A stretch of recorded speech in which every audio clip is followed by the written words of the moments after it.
Hi everyone, my self doctor Sachin this side and today's topic is anaemia. Anaemia के बारे में हम बहुत डिटेल में डिस्कस करेंगे। हम कोशिश करेंगे कि मेडिकल साइंस में जितने भी तरह के एनीमिया होते हैं मैं आपको सारे अच्छे से समझा दूं। ठीक है, इस लेक्चर में बेसिकली हम एनीमिया का इंट्रोडक्शन डिस्कस करेंगे, types and classification of anaemia discuss करेंगे और एनीमिया के क्या क्लिनिकल साइन एंड सिम्टम्स होते हैं उनके बारे में डिस्कस करेंगे। तो चलिए समझते हैं एनीमिया क्या होता है।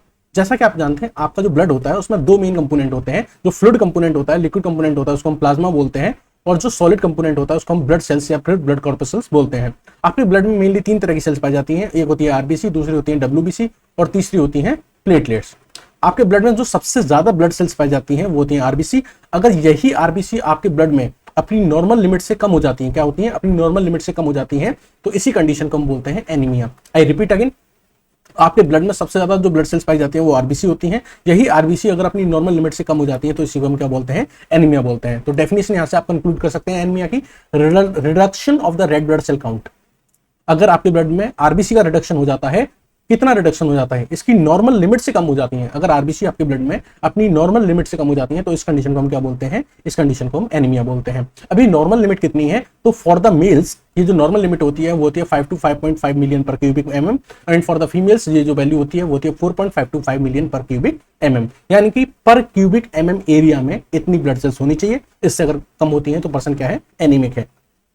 एनीमिया की डेफिनेशन और भी अदर टर्म्स में दी जाती है, जैसे कि एक डेफिनेशन है रिडक्शन इन हीमोग्लोबिन कंसंट्रेशन। अगर आपके ब्लड में हीमोग्लोबिन की कंसंट्रेशन कम हो जाती है तो भी इस कंडीशन को भी एनीमिया बोलते हैं। तो ये बात वही है, बस इसको घुमा फिरा के कहा गया है, क्योंकि अगर आपने थोड़ा बहुत पढ़ा है तो आपको पता है जो हीमोग्लोबिन होता है, ये जो हीमोग्लोबिन होता है ये कहां प्रेजेंट होता है, हीमोग्लोबिन प्रेजेंट होता है आपकी आरबीसी में। तो अभी अगर हमने ऊपर बात की थी, अगर आपकी आरबीसी कम हो रही है, तो अगर आपकी आरबीसी ब्लड में कम हो रही है तो आपके ब्लड में हीमोग्लोबिन खुद कम हो जाएगा। अगर आपके ब्लड में आरबीसी कम हो रही है तो हीमोग्लोबिन भी क्या होगा, कम होगा, क्योंकि हीमोग्लोबिन कहां रहता है, आरबीसी के अंदर रहता है। तो अगर आरबीसी कम हो रही है यानी हीमोग्लोबिन कंसंट्रेशन भी कम हो रहा है, तो अगर आपकी बॉडी में हीमोग्लोबिन का कंसंट्रेशन अपनी नॉर्मल लिमिट से कम हो जाता है तो इस कंडीशन को भी एनीमिया बोलते हैं। अब वही बात कि नॉर्मल लिमिट कितनी है, तो नॉर्मल लिमिट हम पता करते हैं पर डीएल में। किसमें, पर डीएल में। पर डीएल क्या होता है, यानी 100 ml ब्लड में कितना हीमोग्लोबिन होना चाहिए। तो अगर हम नॉर्मल मेल की बात करें तो नॉर्मल मेल के अंदर पर डीएल यानी पर 100 ml ब्लड में 30.6 ग्राम हीमोग्लोबिन होना चाहिए। फीमेल के अंदर पर डीएल यानी 100 ml ब्लड में 12 ग्राम हीमोग्लोबिन होना चाहिए। और वहीं न्यूबॉर्न की बात करें तो न्यूबॉर्न में पर डीएल में 15 ग्राम हीमोग्लोबिन होना चाहिए। अगर इससे कम है तो इसका मतलब ये है कि हीमोग्लोबिन कम है और पर्सन क्या है, एनीमिक है। ठीक है, तो एक और टर्म होता है हीमोग्लोबिन से रिलेटेड, एक और टर्म होता है जिसको हम बोलते हैं मीन कॉर्पस्कुलर हीमोग्लोबिन कंसंट्रेशन। इसके रेस्पेक्ट में भी कहीं कहीं आपको एनीमिया की डेफिनेशन देखने को मिल सकती है। अगर ये मीन कॉर्पस्कुलर हीमोग्लोबिन कंसंट्रेशन भी अपनी नॉर्मल लिमिट से क्या होगा, बिलो होगा, कम होगा, तब भी हम इसको क्या बोलते हैं, तब भी हम इस कंडीशन को क्या बोलते हैं, एनीमिक बोलते हैं। देखो ये क्या होता है, मीन कॉर्पस्कुलर हीमोग्लोबिन कंसंट्रेशन क्या होता है, सेम बात है, फिर से वही बात घुमा फिरा के कह रहा है। मैंने अभी आपको बताई थी हीमोग्लोबिन कंसंट्रेशन, इसको बोलते हैं एससी, और अब मैं बात कर रहा हूं NCSC, mean corpuscular haemoglobin concentration. अंतर क्या है, यहां हीमोग्लोबिन कंसंट्रेशन में हम बात करते हैं कि हमारे पास 100 ml क्या है, ब्लड है। इस 100 ml ब्लड में कितना हीमोग्लोबिन है, किसमें, 100 ml ऑफ ब्लड। बट इसमें क्या बात करते हैं, इसमें हम बात करते हैं कि आपके पास 100 ml क्या है, आरबीसी है। अंतर है, यहां 100 ml ब्लड है और यहां 100 ml आरबीसी है। तो इस 100 ml आरबीसी में कितना हीमोग्लोबिन होगा, तो इसमें होता है अप्रोक्सीमेटली 33 ग्राम। कितना, 33 ग्राम पर डीएल। तो अगर इतना है तो पर्सन नॉर्मल है, लेकिन 100 ml ऑफ आरबीसी में हीमोग्लोबिन 33 ग्राम पर डीएल, क्या 33 ग्राम पर डीएल से अगर कम है तो वो पर्सन एनीमिक माना जाएगा। दोनों में अंतर समझ में आ रहा है, यहां पे 100 ml ऑफ ब्लड है या 100 ml ऑफ आरबीसी। क्लियर है, तो मीन कॉर्पस्कुलर हीमोग्लोबिन कंसंट्रेशन कितना रहना चाहिए, अप्रोक्सीमेटली 33 ग्राम पर डीएल रहना चाहिए। ये बहुत इंपॉर्टेंट है, आगे मैं इसका यूज में लूंगा तो आप ध्यान रखिएगा। ये जो एमसीएससी है, इसी की हेल्प से हम क्या करते हैं, आरबीसी की क्रोमेसिटी डिफाइन करते हैं, आरबीसी का कलर डिफाइन करते हैं, आरबीसी कितना डार्क रेड है, पेल रेड है। ठीक है, ये सारी चीजें इससे पता पड़ती हैं, एमसीएससी से पता पड़ती हैं। अच्छा, एनीमिया की जो डेफिनेशन है वो एक और टर्म में दी जाती है, वो है reduction in the packed cell volume below its normal value. कि अगर पैक्ड सेल वॉल्यूम अपनी नॉर्मल लिमिट से कम होगा तो भी इस कंडीशन को क्या बोलेंगे, एनीमिया बोलेंगे। ये भी वही बात है, बस टर्म अलग दे दिया है। अब ये पैक्ड सेल वॉल्यूम क्या होता है, तो मैंने आपको प्रीवियस वीडियो लेक्चर में बताया था कि मान लीजिए ये आपकी क्या है, एक टेस्ट ट्यूब है। इस टेस्ट ट्यूब में आपका क्या है, ब्लड है, और अगर टेस्ट ट्यूब में ब्लड है तो इस टेस्ट ट्यूब में क्या होंगी, आरबीसी भी होंगी, क्योंकि ब्लड के अंदर ही क्या प्रेजेंट होती है, आरबीसी प्रेजेंट होती है। तो अगर मान लीजिए इस ब्लड को मैं 100% कह दूं, क्या कह दूं, इस ब्लड को मैं 100% कह दूं, तो इस 100% ब्लड का कितना हिस्सा इस आरबीसी ने ऑक्युपाई कर रखा है, यानी ब्लड का कितना हिस्सा आरबीसी ने ऑक्युपाई कर रखा है, वही क्या कहलाता है, पैक्ड सेल वॉल्यूम कहलाता है। अगर मैं मेल की बात करूं तो मेल का जो ब्लड होता है उस ब्लड का 45% हिस्सा जो होता है वो आरबीसी ऑक्युपाई करके रखती है। In the case of female blood, blood का 38% हिस्सा जो होती है वो आरबीसी ऑक्युपाई करके रखती है। इससे अगर कम है तो इसका मतलब यह है कि आरबीसी ने जगह ऑक्युपाई नहीं कर रखी है, क्योंकि आरबीसी है ही नहीं, और आरबीसी है ही नहीं इसका मतलब क्या, पर्सन, वही बात हो गई ऊपर वाली की, पर्सन के अंदर एनीमिया है, पर्सन एनीमिक है। तो हमने कई सारे टर्म्स में आपको एनीमिया की डेफिनेशन बताई, बट ऑल ओवर अगर आप कंक्लूजन निकाल के देखें तो बात वही है कि आरबीसी कम हो गई तो एनीमिया है।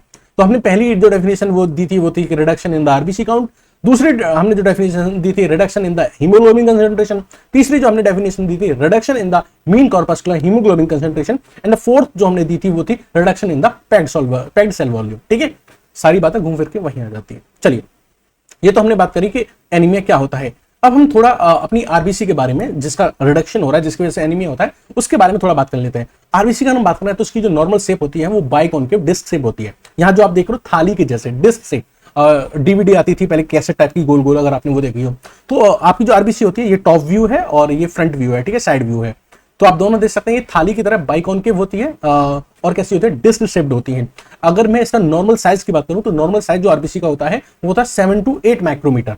ठीक है, ये क्या होती है इनकी डायमीटर, ये क्या होती है इनकी डायमीटर 7 to 8 माइक्रोमीटर, ये क्या होती है इनकी डायमीटर होती है।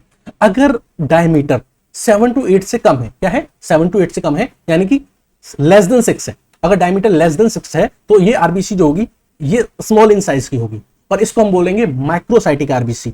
और ऐसी आरबीसी जो एबनॉर्मल शेप की होती हैं, जो एक नॉर्मल साइज की नहीं होती, उनको हमारी जो बॉडी होती है वो डिस्ट्रॉय कर देती है। और हमारी बॉडी जब आरबीसी को डिस्ट्रॉय कर देगी तो पर्सन के अंदर क्या हो जाएगा, एनीमिया हो जाएगा। तो कोई भी आरबीसी जो अपनी नॉर्मल साइज से कम साइज की होती है, यानी लेस देन 6 माइक्रोमीटर की है, तो ऐसी आरबीसी को हम माइक्रोसाइटिक आरबीसी बोलेंगे। और ऐसी आरबीसी को हमारी बॉडी डिस्ट्रॉय कर देती है, जिसकी वजह से हमको माइक्रोसाइटिक एनीमिया हो जाता है। वहीं अगर ये आरबीसी ग्रेटर देन 9 माइक्रोमीटर की होती है तो हम इस आरबीसी को बोलते हैं मैक्रोसाइटिक आरबीसी, और ऐसी आरबीसी को भी हमारी बॉडी डिस्ट्रॉय कर देती है, जिसकी वजह से जो हमको एनीमिया होता है उसको हम बोलते हैं मैक्रोसाइटिक एनीमिया। ठीक है, नेक्स्ट हम बात करेंगे नॉर्मल वॉल्यूम के बारे में। नॉर्मल वॉल्यूम मतलब mean corpuscular volume. Mean corpuscular volume मतलब एक आरबीसी कितना जगह घेरती है। तो एक आरबीसी जितना जगह घेरती है वो होती है 90 क्यूबिक माइक्रोन। अगर आरबीसी इससे ज्यादा जगह ऑक्युपाई कर रही है तो हम इसको मैक्रोसाइटिक आरबीसी बोलेंगे। ऐसी आरबीसी को हमारी बॉडी डिस्ट्रॉय कर देती है, जिसकी वजह से जो एनीमिया होगा उसको मैक्रोसाइटिक एनीमिया बोलेंगे।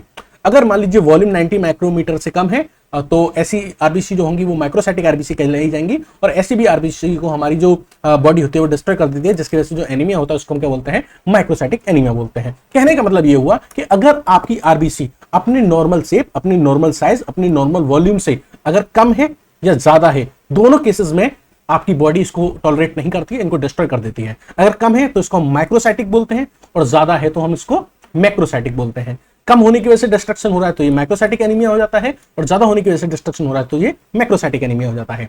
कहने का मतलब ये है, मोटा मोटी बात ये है कि अगर कोई एबनॉर्मल शेप की आरबीसी आपकी बॉडी के अंदर फॉर्म हो रही है, एबनॉर्मल शेप यानी कि नॉर्मल शेप आपकी आरबीसी क्या है, आपकी आरबीसी की जो नॉर्मल शेप है वो है बाइकॉन्केव डिस्क शेप। क्या है, बाइकॉन्केव डिस्क शेप। लेकिन इस शेप के अलावा किसी और शेप की आरबीसी बन रही है, जैसे सिकल शेप आरबीसी बन रही है, सिकल शेप आरबीसी बन रही है। ठीक है, तो ऐसी भी आरबीसी को हमारी बॉडी टॉलरेट नहीं करती है और उनको क्या कर देती है, डिस्ट्रॉय कर देती है। तो एबनॉर्मल शेप की आरबीसी का हमारी बॉडी में बनना कहलाता है पॉइकिलोसाइटोसिस। क्या कहलाता है, पॉइकिलोसाइटोसिस कहलाता है। वहीं एबनॉर्मल साइज, जो ऊपर हमने शेप की बात कर रहे थे, नीचे हम साइज की बात कर रहे हैं। साइज मतलब ये वाला साइज, ये। तो अगर एबनॉर्मल शेप की बात हो रही है तो इसको हम बोलते हैं पॉइकिलोसाइटोसिस। लेकिन अगर एबनॉर्मल साइज की आरबीसी बन रही है, आरबीसी छोटी बन रही है या बड़ी बन रही है, तो एबनॉर्मल साइज की आरबीसी का जो बनना होता है वो एनाइसोसाइटोसिस कहलाता है। और दोनों ही केस में ऐसी आरबीसी क्या कर दी जाती है, डिस्ट्रॉय कर दी जाती है, जिसकी वजह से क्या हो जाता है, एनीमिया हो जाता है, जिसको हम रेस्पेक्टिवली माइक्रोसाइटिक और मैक्रोसाइटिक एनीमिया बोलते हैं।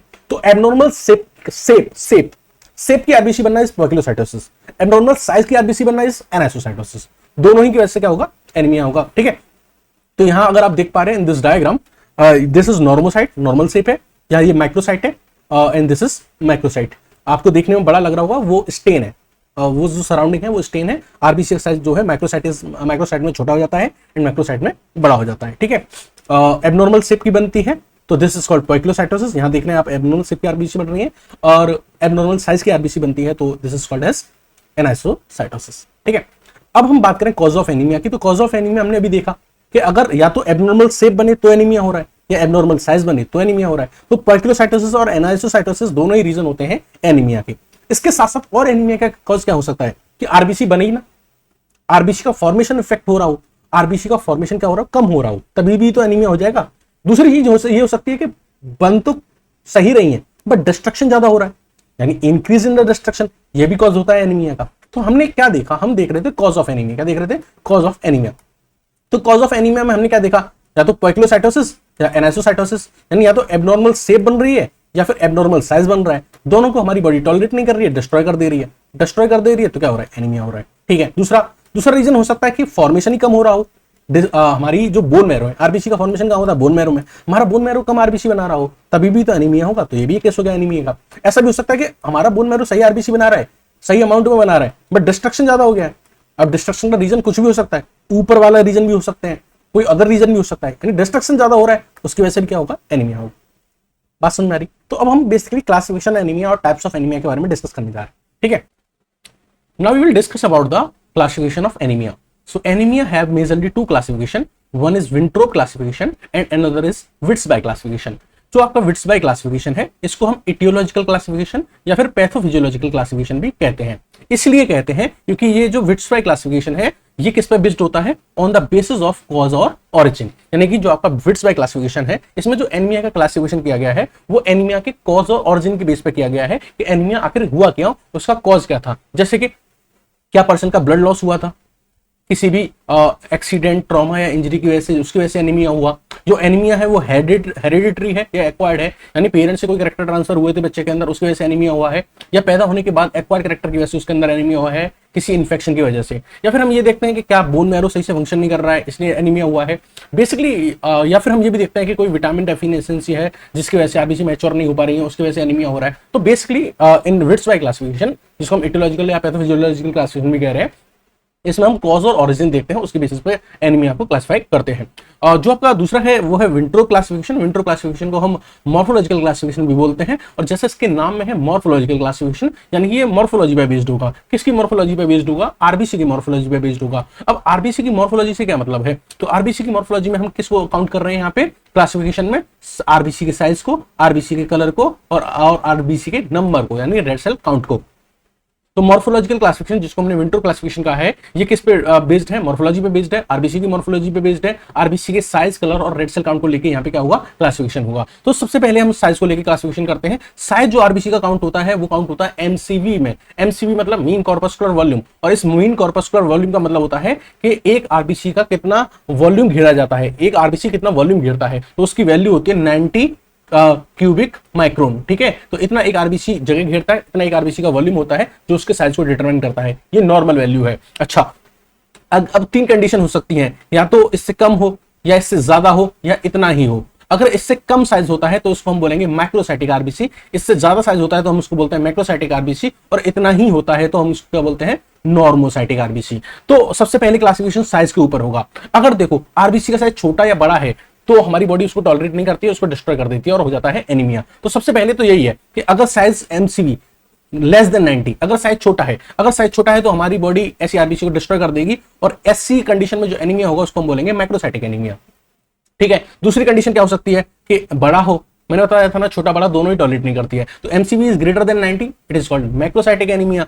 इस भी आरबीसी को बॉडी टॉलरेट नहीं करेगी, डिस्ट्रॉय कर देगी, आरबीसी डिस्ट्रॉय हो जाएगी तो एनीमिया हो जाएगा। This is macrocytic anaemia. Macrocytic क्यों है, क्योंकि एमसीवी की वैल्यू 90 से ज्यादा है। अब थर्ड केस में वो है जहां एमसीवी 90 है, तो यहां तो नॉर्मल साइज की है, तो यहां जो एनीमिया होगा वो साइज की वजह से नहीं होगा, क्योंकि मैंने आपको बताया था ना, एक ही रीजन थोड़े ना है मॉर्फोलॉजिकल क्लासिफिकेशन में, तीन रीजन है, साइज, कलर और रेड सेल काउंट। एमसीवी में क्या है, साइज तो नॉर्मल है, तो यहां जो एनीमिया होगा या तो कलर की वजह से होगा या फिर काउंट की वजह से होगा। यानी कि जो आपकी आरबीसी है वो नॉर्मल साइज की होंगी बट उनका नंबर क्या होगा, कम होगा। या फिर इसका मतलब है, कलर से मतलब है कि आरबीसी का जो साइज होगा वो तो नॉर्मल साइज की होंगी बट उसके अंदर हीमोग्लोबिन कम होगा, जिसकी वजह से उनके अंदर क्रोमेसिटी कम होगी, कलर कम होगा, जिसकी वजह से एनीमिया होगा। तो ये थर्ड वाला केस है, इसको हम बोलते हैं नॉर्मोसाइटिक एनीमिया। नॉर्मोसाइटिक क्यों बोल रहे हैं, क्योंकि साइज नॉर्मल है, इसलिए इसको क्या बोल रहे हैं, नॉर्मोसाइटिक एनीमिया बोल रहे हैं। तो ये तो हमने क्लासिफिकेशन किया on the basis of size. अब हम आते हैं कलर के बेसिस पे। थोड़ा कलर के बेसिस पे हम एनीमिया डिसाइड कर लेते हैं। तो जो हमने पहला केस लिया था, ये हमने कहा था कि ये माइक्रोसाइटिक एनीमिया है, क्योंकि आरबीसी का साइज लेस देन 90 हो गया था और इसलिए आरबीसी को डिस्ट्रॉय कर दिया गया था बाय अवर बॉडी। ठीक है, इसमें देखो 3 केस अराइज हो सकते हैं, इसी में 3 केस अराइज हो सकते हैं। यहाँ पे जो कलर रहा हो, कलर को कौन डिटरमाइन करता है? कलर को डिटरमाइन करता है एमसीएससी। कौन डिटरमाइन करता है? एमसीएससी। अभी एमसीएससी क्या होता है तो मैंने आपको बताया था, ये होता है मीन कॉर्पस्कुलर हीमोग्लोबिन कंसंट्रेशन। क्या होता है? Mean corpuscular haemoglobin concentration. इसका मतलब ये होता है अगर आपके पास 100 ml आरबीसी है तो 100 ml आरबीसी क्या है, ब्लड नहीं कह रहा हूं, 100 ml आरबीसी है तो 100 ml आरबीसी में कितना हीमोग्लोबिन होगा, वही उसकी क्या होगी, क्रोमेसिटी होगी। ठीक है, वही उसकी मीन कॉर्पस्कुलर हीमोग्लोबिन कंसंट्रेशन होगी। जितना ज्यादा हीमोग्लोबिन होगा उतना ज्यादा रेड कलर आएगा, जितना कम होगा उतना पेल कलर आएगा। ठीक है, तो अब देखो जो नॉर्मल वैल्यू होती है एमसीएससी की, वो होती है 33 ग्राम पर डीएल, 33 ग्राम पर डीएल या फिर 33 ग्राम पर 100 ml। ये है नॉर्मल वैल्यू, ये एमसीएससी की क्या है, नॉर्मल वैल्यू। यहां भी 3 केस हो सकते हैं। एमसीएससी की वैल्यू इससे ज्यादा होगी तो इस कंडीशन को हम बोलेंगे हाइपरक्रोमिक। क्या बोलेंगे? हाइपरक्रोमिक, डार्क रेड होगी एकदम। अच्छा, इससे कम होगा, 33 से कम होगा तो इसको बोलेंगे हाइपोक्रोमिक। क्या बोलेंगे? हाइपो। देखो ऊपर वाले में हाइपर है ज्यादा, नीचे वाले में हाइपो है मतलब कम। और अगर इतना ही होगी, 33 ही होगी, तो हम इसको बोलेंगे नॉर्मोक्रोमिक। क्या बोलेंगे? नॉर्मोक्रोमिक। तो माइक्रोसाइटिक एनीमिया के अब 3 केस हो गए, हाइपरक्रोमिक, हाइपोक्रोमिक और नॉर्मोक्रोमिक। तीनों केस को एक एक बार करके डिस्कस करते हैं। तो एक बार ये हमने कंडीशन लिया जब 33 से ज्यादा है, 33 से ज्यादा है, तो माइक्रोसाइटिक तो पहले से थी, 33 से ज्यादा है तो क्या होगी, हाइपरक्रोमिक। तो ऐसे एनीमिया को हम बोलेंगे माइक्रोसाइटिक हाइपरक्रोमिक एनीमिया। बट ये केस प्रैक्टिकली एग्जिस्ट नहीं करता है। एक कॉमन सेंस की बात सोचो, माइक्रोसाइटिक का क्या मतलब हुआ कि आरबीसी का साइज क्या है, छोटा। आरबीसी का साइज छोटा है तो क्या, जब जगह ही नहीं है, साइज ही छोटा है, जगह ही नहीं है, तो आप उसमें बहुत सारा हीमोग्लोबिन कलेक्ट कर सकते हैं?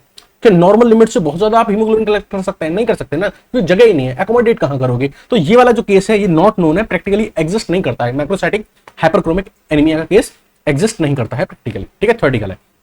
अच्छा, दूसरा केस हम ले लेते हैं। दूसरा केस वहां है जहां मीन कॉर्पस्कुलर हीमोग्लोबिन कंसंट्रेशन 33 है, मतलब नॉर्मल है। इसका क्या मतलब है कि साइज तो छोटा है बट हीमोग्लोबिन उतना ही है जितना एक नॉर्मल साइज की में होता है। तो ये केस भी रेयर है, क्योंकि जब आपके पास साइज ही कम है, स्पेस ही कम है, तो आप उसमें नॉर्मल अमाउंट कैसे रख सकते हो?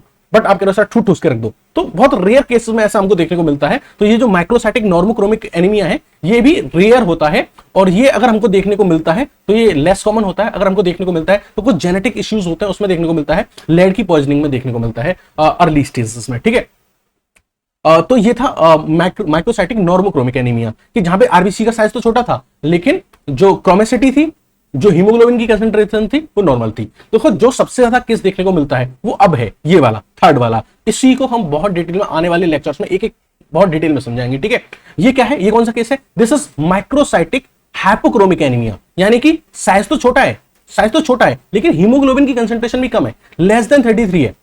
नॉर्मल बात है, समझ में भी आती है कि साइज कम है इसलिए हीमोग्लोबिन भी कम है, क्योंकि जगह ही कम थी तो कम ही रख पाए। तो this is the most common case that we usually see in our clinical practice, that is microcytic hypochromic anaemia. Most common type है, और इसके जो टाइप्स हमको बहुत डिटेल में डिस्कस करने हैं, वो जो 4 हैं उनको हम एक ट्रिक से याद करेंगे। सीता का मतलब होता है, एस फॉर होता है यहाँ सिडेरोब्लास्टिक एनीमिया, आई फॉर होता है iron deficiency anaemia, T for thalassaemia and A for anaemia of chronic disease. देखो इन चारों को ना सेपरेट वीडियो लेक्चर में बहुत डिटेल में पढ़ाऊंगा आगे। मेडिकल साइंस में जितने भी एनीमिया एग्जिस्ट करते हैं सब पढ़ा देंगे। ठीक है, डोंट वरी।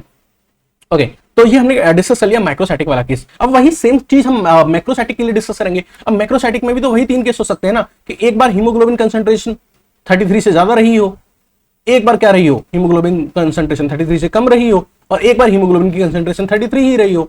अगर ये ज्यादा होगी तो इसको हाइपरक्रोमिक बोलेंगे, अगर ये कम होगी तो हाइपोक्रोमिक बोलेंगे, और ये 33 रही होगी तो नॉर्मोक्रोमिक बोलेंगे। बड़ी तो है ही है तो मैक्रोसाइटिक बोलेंगे। चलो तीनों केसेस को एक बार लेके चलते हैं। या इस बार ज्यादा है, एमसीएससी ग्रेटर देन 33%, तो इसको बोलेंगे मैक्रोसाइटिक हाइपरक्रोमिक। मैक्रोसाइटिक क्यों बोला? 90 से ज्यादा है। हाइपरक्रोमिक क्यों बोला? 33 से ज्यादा है। तो this is macrocytic hyperchromic anaemia. Anaemia क्यों हुआ? क्योंकि साइज ज्यादा था, हमारी बॉडी को पसंद नहीं आया, उसने डिस्ट्रॉय कर दिया। अब सर ये वाला जो केस है ना, ये भी बहुत रेयर होता है, क्योंकि देखो हमारी जो सेल होती है, हमारी जो आरबीसी होती है, उसकी एक बायोलॉजिकल लिमिट होती है, जिसको सॉरी मेटाबॉलिक लिमिट होती है। क्या होती है? एक मेटाबॉलिक लिमिट और फिजियोलॉजिकल लिमिट होती है। हमारी आरबीसी की हीमोग्लोबिन बनाने की जो टेंडेंसी होती है उसकी एक मेटाबॉलिक और फिजियोलॉजिकल लिमिट होती है। ऐसा नहीं है कि आरबीसी का साइज कितना भी बढ़ता जाएगा तो हीमोग्लोबिन भी उतना ही बनता जाएगा। ठीक है, तो साइज बढ़ रहा है तो हीमोग्लोबिन थोड़ा बहुत बढ़ सकता है, तो ये केस भी रेयर होता है कि आपको मैक्रोसाइटिक आरबीसी में हाइपरक्रोमिसिटी देखने को मिले। तो this case is rare when the haemoglobin concentration is more, ठीक है। सो दिस रेयर केस, और अगर आपको मिलता है तो कहां देखने को मिल सकता है? In the case of hereditary spherocytosis and the congenital dyserythropoietic anaemia, that is CDA type 2। सबके बारे में आगे बहुत डिटेल में एक एक को डिफाइन करेंगे, ठीक है। Not talking about the second case, ये मैक्रोसाइटिक में जो सबसे मोस्ट कॉमन केस आपको देखने को मिलेगा वो ये कि आरबीसी का साइज ज्यादा है बट उसके अंदर क्रोमेसिटी, उसके अंदर हीमोग्लोबिन कंसंट्रेशन नॉर्मल है। यही चीज आपको ज्यादा देखने को मिलेगी कि दिक्कत कहां आई है कि उसका साइज बढ़ गया है, हीमोग्लोबिन कंसंट्रेशन उतनी है जितनी नॉर्मली एग्जिस्ट करती है, 33 ग्राम पर डीएल। तो ये केस जो है, जो सब मोस्ट कॉमनली अकरिंग है, वो है मैक्रोसाइटिक नॉर्मोक्रोमिक एनीमिया। इसमें आरबीसी का साइज बढ़ जाएगा, हीमोग्लोबिन कंसंट्रेशन उतनी रहेगी जितनी होती है। ये होता क्यों है? मैक्रोसाइटिक एनीमिया होता क्यों है? तो उसके कुछ एग्जांपल और कॉज के बारे में बात करें तो मोस्ट कॉमन कॉज जो हमें देखने को मिलता है वो हमको देखने को मिलता है in the case of megaloblastic anaemia. Megaloblastic anaemia वो एनीमिया होता है जो विटामिन B12 और फॉलिक एसिड की डेफिशिएंसी से होता है। इसकी वजह से आरबीसी के मैच्योरेशन में दिक्कत आती है, आरबीसी का साइज बढ़ जाता है, ठीक है।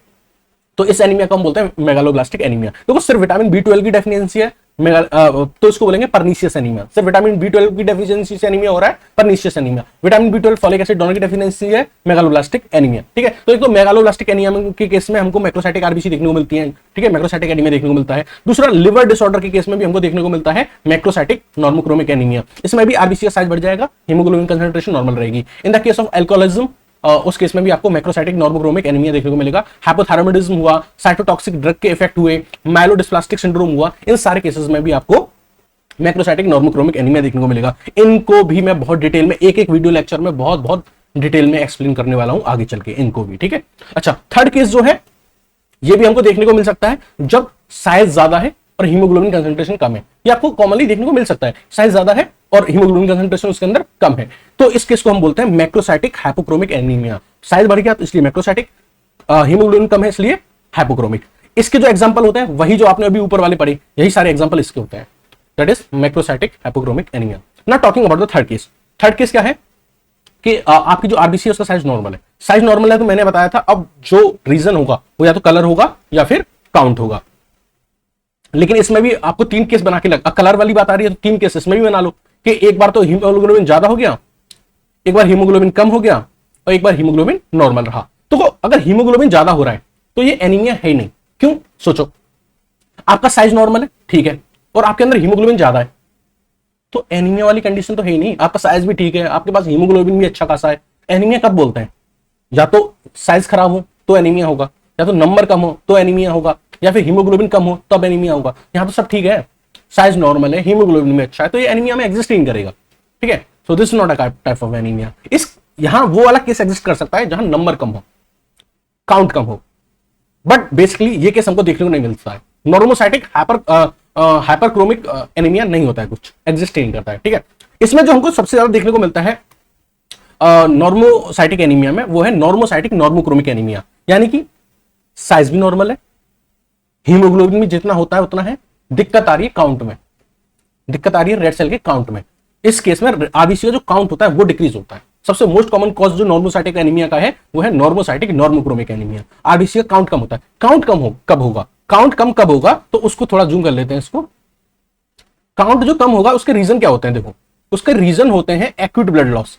किसी पर्सन का एक्यूट ब्लड लॉस हुआ हो, क्या हुआ हो? ब्लड लॉस हुआ हो, एक्सीडेंट हो गया हो, ट्रॉमा हो, इंजरी हो, उसकी वजह से उसका ब्लड लॉस हो गया हो, या फिर एप्लास्टिक एनीमिया हुआ हो, तब नंबर कम होगा। क्यों? बोन मैरो आपका खराब हो गया। बोन मैरो आपका खराब हो गया तो बोन मैरो किसी ऑटो इम्यून डिसीज की वजह से खराब हो गया, बोन मैरो काम नहीं कर रहा, आरबीसी नहीं बना रहा, तो क्या होगा? काउंट कम होगा। तीसरा, in the case of sickle cell anaemia, count कम हो जाएगा, आरबीसी सिकल सेल शिप की हो जाएगी। साइज नहीं है यहाँ पे फैक्टर, शेप है। शेप, सिकल सेल एनीमिया हुआ, शेप डिस्टॉर्ट हुई, आरबीसी खत्म हो गई, डिस्ट्रॉय हो गई, काउंट कम हो गया। हीमोलाइटिक एनीमिया, बहुत सारी कंडीशंस जहां हीमोलाइटिक एनीमिया होता है, जैसे G6PD डिसीज, जैसे कि हेरिडिटरी स्फेरोसाइटोसिस। इन केस में जो आपका जो ब्लड है वो डिसॉल्व होना स्टार्ट हो जाता है, आरबीसी डिसॉल्व होना स्टार्ट हो जाती है। In the case of haemolytic anaemia भी क्या होता है? नंबर कम होता है। तो वो सारे केसेस जिसमें शेप नॉर्मल रहती है, साइज नॉर्मल रहता है, और उसका हीमोग्लोबिन कंसंट्रेशन नॉर्मल रहता है। साइज नॉर्मल रहता है, हीमोग्लोबिन कंसंट्रेशन नॉर्मल रहता है, बट नंबर काउंट कम हो जाता है। वो सारे केस इसमें आते हैं नॉर्मोसाइटिक नॉर्मोक्रोमिक एनीमिया, एंड ये आपको मोस्ट कॉमनली देखने को मिलता है। इसी में थर्ड केस अगर कम हो जाए, नॉर्मोसाइटिक हाइपोक्रोमिक एनीमिया। ये क्या केस है? ये केस है कि आपकी जो आरबीसी है उसका साइज नॉर्मल है 90, इसमें क्या है? बस हीमोग्लोबिन कम है। अब हीमोग्लोबिन कम क्यों होगा? जब हीमोग्लोबिन नहीं बन पा रहा होगा। तो यहाँ पे काउंट का दिक्कत नहीं है, यहाँ पे हीमोग्लोबिन का दिक्कत है कि हीमोग्लोबिन कम है। तो हीमोग्लोबिन कब कब रहा होगा, जब एबनॉर्मल हीमोग्लोबिन फॉर्मेशन हुआ होगा, हीमोग्लोबिन का फॉर्मेशन सही से नहीं हुआ होगा, या फिर आयरन डेफिशिएंसी रही होगी, या फिर माइलोडिस्प्लास्टिक सिंड्रोम रहा होगा, या फिर सिकल सेल एनीमिया रहा होगा, या फिर anaemia due to chronic disease, किसी क्रोनिक डिसीज की वजह से एनीमिया हो रहा है। उस केस में आपको नॉर्मोसाइटिक हाइपोक्रोमिक एनीमिया का केस देखने को मिलता है। So we have discussed almost classification of the morphological classification of anemia. Now we will discuss about the next classification, that is Witt-Sway classification. अब हम Witt-Sway classification को डिटेल में discuss करेंगे। हमने क्या पढ़ा था कि एनीमिया जो है उसके बेसिकली दो क्लासिफिकेशन है, एक है मॉर्फोलॉजिकल क्लासिफिकेशन जिसको हमने डिस्कस कर लिया, दूसरा है हमारा इटियोलॉजिकल या पैथोफिजियोलॉजिकल क्लासिफिकेशन जिसको हम Witt-Sway क्लासिफिकेशन भी कहते हैं। किस पे बेस्ड है, कॉज एंड ओरिजिन पे। चलो एक एक करके देखते हैं। इसमें सबसे पहला कॉज क्या हो सकता है कि आरबीसी का प्रोडक्शन कम हो रहा हो, आरबीसी बनी ना रही हो। एनीमिया होने का रीजन, एनीमिया होने का कॉज हमने शुरू में पढ़े थे ना कि या तो आरबीसी का फॉर्मेशन ना हो रहा हो, ठीक है, ये कॉज हो सकता है। दूसरा कॉज क्या हो सकता है कि आरबीसी का डिस्ट्रक्शन ज्यादा हो गया हो, ठीक है। एनीमिया किसकी वजह से हो सकता है, या तो बन कम रही हो, या फिर टूट ज्यादा रही हो, या फिर तीसरा रीजन क्या हो सकता है कि ब्लड लॉस हो गया। ये तीन रीजन हो सकते हैं, या तो बन नहीं रही है, या टूट ज्यादा रही है, या फिर ब्लड लॉस हो गया है। तो सबसे पहले हम बात करते हैं डिक्रीज प्रोडक्शन। अब डिक्रीज प्रोडक्शन कब हो सकता है, फॉर्मेशन कहां होता है, सारी ब्लड सेल्स का, बोन मैरो में। तो कहीं ना कहीं आपके बोन मैरो में दिक्कत आ रही है जिसकी वजह से प्रोडक्शन नहीं हो पा रहा है, जिसकी वजह से क्या हो रहा है, एनीमिया हो रहा है। अच्छा, अगर बोन मैरो में दिक्कत आ रही है तो बोन मैरो में कौन बनाता है, तो बोन मैरो में हमारी होती है स्टेम सेल्स। बोन मैरो में क्या प्रेजेंट होती है, प्लूरिपोटेंट स्टेम सेल्स। वो स्टेम सेल्स जो होती हैं वो बनाती हैं। उन स्टेम सेल्स में क्या आ गया, डिफेक्ट आ गया, तो उसकी वजह से एनीमिया हो गया। इस एनीमिया को हम बोलते हैं एप्लास्टिक एनीमिया। क्या बोलते हैं, एप्लास्टिक एनीमिया बोलते हैं। दूसरा क्या हो सकता है, न्यूक्लियर डिफेक्ट हो सकता है, आरबीसी के न्यूक्लियस में कोई डिफेक्ट हो रहा है, ठीक है। इसका एग्जांपल क्या है, मेगालोब्लास्टिक एनीमिया। मेगालोब्लास्टिक एनीमिया याद करो कौन सा होता था, तो विटामिन बी12 और फॉलिक एसिड की डेफिशिएंसी से होता था। उसकी वजह से, उनकी डेफिशिएंसी से क्या होगा, आरबीसी के न्यूक्लियस पे इंपैक्ट पड़ेगा। आप कहेंगे सर आरबीसी के अंदर तो न्यूक्लियस होता ही नहीं है। आरबीसी के अंदर न्यूक्लियस मैच्योर्ड स्टेट में नहीं होता, प्रीकर्सर स्टेट में उसके पास न्यूक्लियस होता है।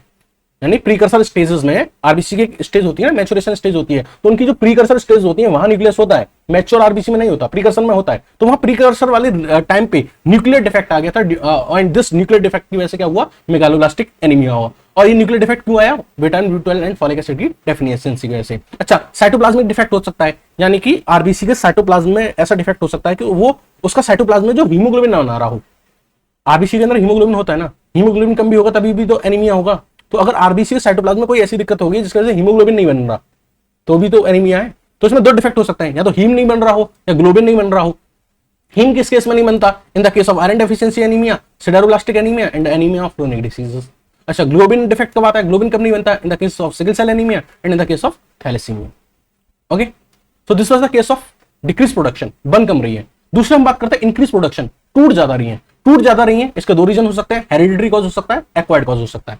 हेरिडिटरी कॉज, कुछ कैरेक्टर पेरेंट्स से ऑफस्प्रिंग में ट्रांसफर हुए हैं, उसकी वजह से क्या हुआ है, एनीमिया हुआ है। इसके एग्जांपल है spherocytosis, G6PD disease, sickle cell anaemia and thalassaemia. कुछ एक्वायर्ड रीजंस होते हैं जिनकी वजह से हीमोलाइटिक एनीमिया होता है। हीमोलाइटिक एनीमिया मतलब आरबीसी आपकी टूटेंगी, बहुत ज्यादा टूटेंगी। इसके इन सबको बहुत डिटेल में डिस्कस करेंगे, एक एक टॉपिक उठा के, ठीक है। Acquired anaemia, acquired haemolytic anaemia के रीजन क्या है, AIHA, MAHA and PNH। AIHA क्या है, ऑटोइम्यून हीमोलाइटिक एनीमिया। MAHA क्या है, micro angiopathic haemolytic anaemia. And PNH क्या है, पैरोक्सिमल नॉक्टर्नल हीमोग्लोबिनूरिया, ठीक है। सो इनके बारे में हम आगे एक एक वीडियो लेक्चर में डिटेल में डिस्कस करेंगे। तो हमने डिस्कस किया decrease in production, increase in destruction. Now third case में भी ब्लड लॉस हुआ हो। ब्लड लॉस किसकी वजह से, एक्सीडेंटल या ट्रॉमा इंजरी किसी की वजह से, उसमें ब्लड लॉस हो गया। पर्सन को हीमोफीलिया था, कट लगाया, ब्लड निकलता रहा, क्लॉटिंग नहीं हुई।